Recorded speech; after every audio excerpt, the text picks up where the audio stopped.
Hello hi నమస్తే. ముందుగా అందరికీ దేవి నవరాత్రి శుభాకాంక్షలండి. మేము ఈ నవరాత్రిని ఒక సిరీస్ లాగా ప్లాన్ చేసి 9 రోజులు 9 అవతారాల గురించి మాట్లాడదాం అనుకుంటున్నాము. ఈరోజు మొదటి రోజు కదా, సో మొదటి అవతారం వచ్చి శైలపుత్రి దేవి అవతారం అండి.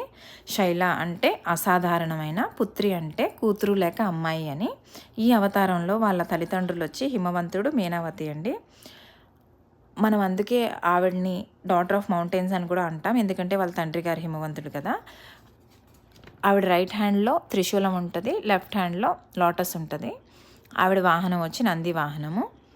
మనం మొదటి రోజుని పసుపుతో సూచిస్తామండి, ఎందుకంటే తెలిసిందే కదా, మన ఫెస్టివల్స్లో అన్నిట్లోని పసుపుకి మొదటి స్థానము, చాలా ప్రాముఖ్యత కూడా ఎక్కువ. పసుపు దేన్ని సూచిస్తుంది అంటే ఆనందాన్ని, జ్ఞానాన్ని, శక్తిని అండి. ఉంటాను, మళ్ళీ కలుద్దాం.